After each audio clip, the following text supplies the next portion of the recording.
Isu Menteri Senior mundur, Jokowi makin sempoyongan. Semerawutnya penanganan COVID-19, ambruknya keuangan negara dan pembiaran oleh negara, masuknya ribuan TKA Cina komunis di masa PPKM darurat menjadi sebuah puncak kegeraman internal kabinet dan beberapa kepala daerah.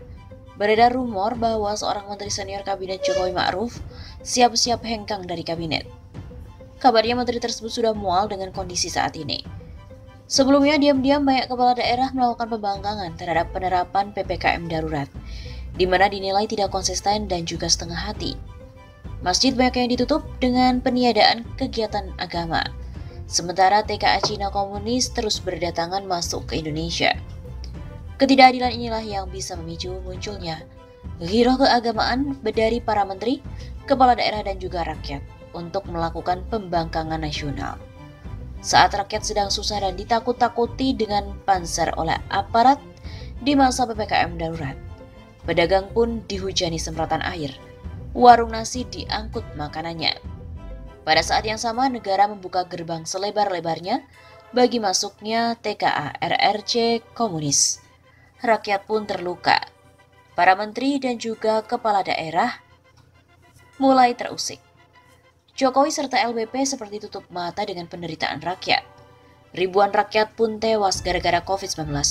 Jutaan rakyat korban PHK dan menganggur selama masa COVID-19. Wajar bila banyak kalangan curiga, PPKM darurat menyimpan agenda terselubung. Diduga, selama masa PPKM, banjirnya TKA RRC komunis erat kaitannya dengan agenda politik Cina di Indonesia, di mana melalui LBP sebagai koordinator PPKM darurat. Akibatnya kabinet Jokowi dan Ma'ruf kocar-kacir, tidak solid, antar menteri pun tidak kompak. Menteri pun bingung, Jokowi goyang. Sementara mulai ada pembangkangan terhadap orang kepercayaan Jokowi, Luhut Binsar Panjaitan. Para menteri dan para kepala daerah mulai gerah dengan kelakuan LBP yang sok kuasa dan sesuka hati. Kebijakan Jokowi dan para menteri di masa PPKM darurat benar-benar banyak bikin blunder. Sebut saja soal rencana penjualan vaksin. Habis dicerca publik, vaksin hibah. Tiba-tiba pemerintah mau jual vaksin. Indikasinya negara lagi bokek. Sisi lain keuangan negara diambang kolaps. Bakso pun mau dipajakin. Utang hanya untuk menutupi defisit APBN. Ribuan triliun rupiah. Belum lagi korupsi di era Jokowi pun semakin menggila. KPK berhasil untuk diamputasi. Jokowi benar-benar BPJS. Berjalannya pemerintahan Jokowi sempoyongan. Isunya, mahasiswa dan elemen Islam sudah ancang-ancang untuk melengsarkan Jokowi yang sudah sempoyongan ini. Kabarnya, persis skenario turunnya Bapak Pembangunan Indonesia Presiden Soeharto tahun 1998, menteri senior mundur diikuti beberapa menteri yang mengundurkan diri lainnya. Benarkah? Wallahu a'lam bishawab.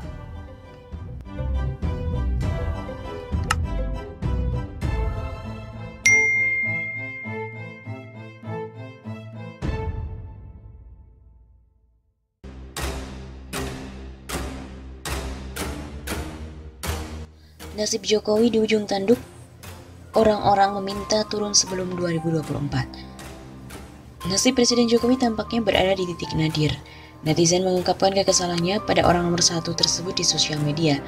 Bahkan tagar turunkan sebelum 2024 menjadi trending topik. Misalnya saja pada akun @anto28 menyebut bahwa Jokowi sudah layak untuk turun dari jabatannya. Ia menyebutkan setidaknya ada 9 poin yang mendasari apa yang ia katakan. Misalnya, soal utang meroket, BUMN rugi, TWK pelemahan KPK, dana haji digunakan untuk infrastruktur, ekonomi anjlok, PPN sembako dan pendidikan, korupsi bertambah subur, pengangguran meningkat, meroketnya TKA dari Cina. Ada pula akun dari @yandiaksara yang menumpahkan kekesalannya terhadap dampak dari hasil Pilpres 2019 yang lalu. Nyoblosnya 5 menit, menderitanya bertahun-tahun. Lontong dasar. Begitu tulisnya. Kemudian ada juga akun dari Awal Koe yang menyindir gaji komisaris yang ratusan juta, tapi perusahaannya mengalami kebangkrutan. Ada gaji komisaris BUMN ratusan juta rupiah, tapi perusahaannya rugi mulu dibiarkan. Ada rakyat makan susah, tapi sembako mau dipajaki. Begitu tulisnya.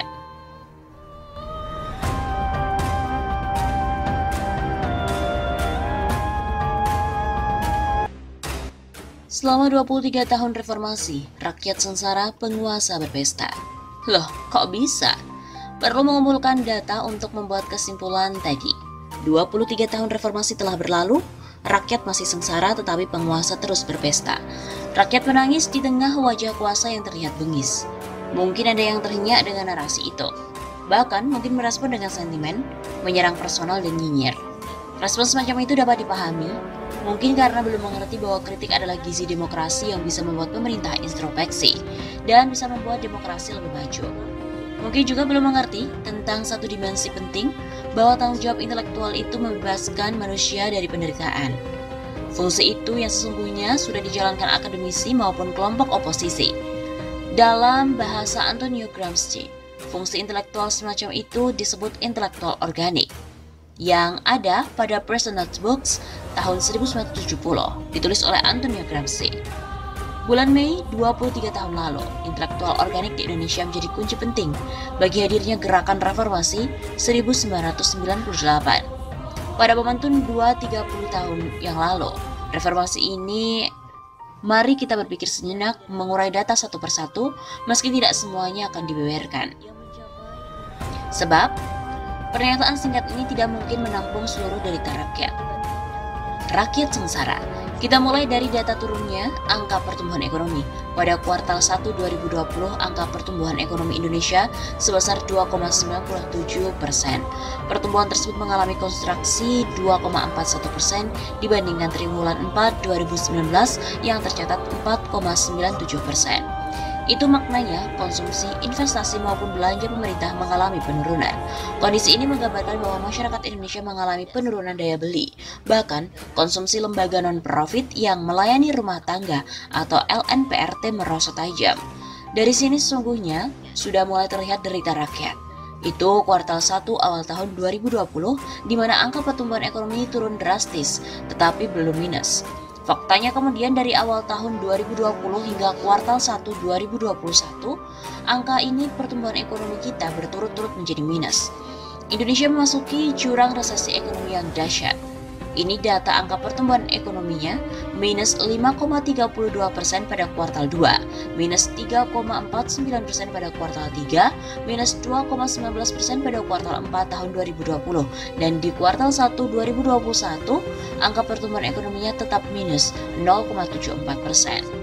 Bayangkan 4 kuartal berturut-turut minus, itu artinya Indonesia berada di jurang resesi ekonomi berkepanjangan.